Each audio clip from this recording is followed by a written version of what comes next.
Dirk Knemeyer, the designer of Tesla vs. Edison, and we're going to hop into a demo. Excellent. So let's take a look at how one player would play the game and take their turns and how the basic actions work. So in this example, we're going to come down and take a look at Thomas Edison. So the player who's playing Thomas Edison at the beginning of the game, they start with the preferred shares of stock in their company, and the winner of the game is whoever has the best stock portfolio at the end. You start with 4 shares of your own stock via the preferred shares, and you start with $14,000 in cash. And the first thing that you do is you and the other players engage in an auction to add the first employee to your company. So let's pretend this is a 3-player game and that there's 3 people available for auction. Depending on the turn order, one of the players will begin the bidding on one of the different people. And you keep bidding until someone has made the highest bid and they add the new employee to their company. Let's pretend in this case, Thomas Edison spent $3,000 to add George Westinghouse. J.P. Morgan and Lewis Latimer went to different companies. So once the auction is over, you have your inventor and you have your first employee to go along with your preferred shares. Now, at that point in the game, you're also setting up the propaganda for that phase. The game is broken into 6 turns, each of which is part of 3 phases. So turns 1 and 2 are phase 1, turns 3 and 4 are phase 2, turns 5 and 6 are phase 3. You add 1 new employee each phase. So during the first 2 turns, you're playing with Edison and Westinghouse, and then auctioning for more employees in the other phases. At the beginning of the phase, you're also putting out the propaganda cards. So those are, again, famous things having to do with the War of Currents, and people who were involved with it, people like H.G. Wells or Mark Twain, who you don't think about as being part of the story, but they're actually integral parts to what happened here. So once all of that is set up, I have to decide what action I want to take, and there's just 4 actions, and they're all very straightforward how they get resolved. The first one is claiming electric projects around the United States. You can only claim electric projects that are at a technology level that you have already achieved, and we're going to talk about that in a minute. At the beginning of the game, all of the players can achieve level 1 technologies. If you look closely at the board scales depending on the number of players. So a 2-player game is only using the East Coast, and then fanning out for more and more of the country as the player count is added. This example is considering a 3-player game.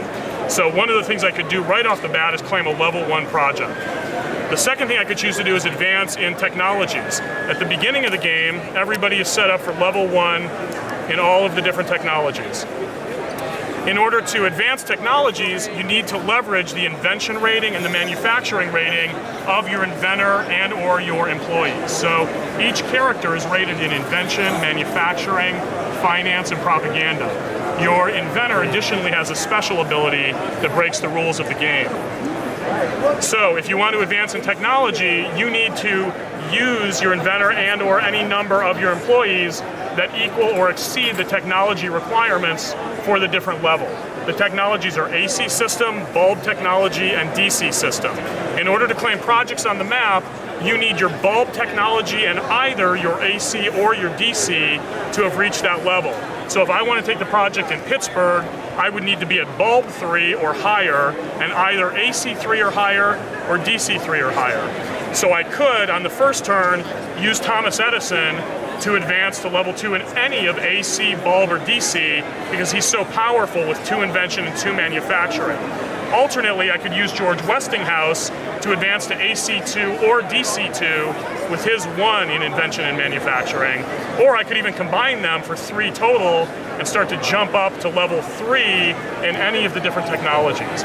So you're only just using those ratings in order to move up. Additionally, the first player to go into those areas can claim the patent if they also have the appropriate finance rating. So considering Thomas Edison and George Westinghouse, they have 2 combined finance rating. If I would move up to level 3 in bulb, I have 3 or more invention, I have 3 or more manufacturing, and I have 2 or more finance, so I would additionally be able to place a cube and take the patent there. That's going to improve my stock price, and it's going to allow me to get more projects, and people will have to pay me if they ever use this technology. The next action is the propaganda action, where you use the propaganda rating of the person to move up and down these tracks. The 2 tracks are the fame track and the AC/DC track. The fame track sets turn order, and additionally it adds stock value to the person who's at the top of it. The AC/DC track adds benefits or penalties to your stock gain when you claim projects, depending on the kind of technology you're using. So if we pretend that I'm using Thomas Edison to take a propaganda action, I can either move this cube up or down 2, or I could move any one of the company cubes up or down 2. And when you're moving the company cubes, you're always moving them on the future track. You resolve the present track at the end of the turn.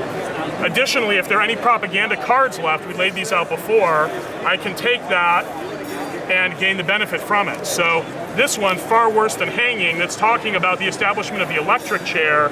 That one will move the AC-DC track in either direction 2. So as Edison, I'll move it towards DC. And then additionally, I get $10,000 from the bank. So as you can see, the action resolves very quickly. To take a propaganda action, just a couple of things, and your turn is over. So there's very little downtime when it's not your turn. The last action is buying and selling shares of stock on the stock market. At the beginning of the game, everyone's stock price starts at 12. In this situation, I've already given myself $10,000 for a propaganda action, but I have $21,000. I already have my preferred shares, which can't be bought or sold, so the only thing I can possibly do at this point is buy a single share. So in this case, I'm playing against red, which is Maxim, and yellow, which is Thompson. I can say I want to buy a share of Maxim. That's going to cost me $12,000. I'll get $8,000 back, and then I take a share of the stock off the market, and the stock price goes up 1 for each phase. We're in phase 1 on the first turn, so the Maxim stock is going to go up 1 point. So those are all the different actions, and you are taking one of your people, taking an action and turning them over, and the turn ends when everyone's people are both turned over. At the end of the turn then, a couple of quick things happen. You get profits, so depending on where your stock price is, you get profits in cash equal to the number at the bottom of the board. And then you also will, whoever's highest in present fame will move up the number equal to the phase. So, or equal to the phase. So you'd move up 1 if you're at the top here. And then additionally, whoever has the highest level patent for the favored technology, in this case DC, they would move up 1 for the phase as well. And that's the whole game. That's it totally. It's very, very simple, but the strategy is deep and the engagement is high.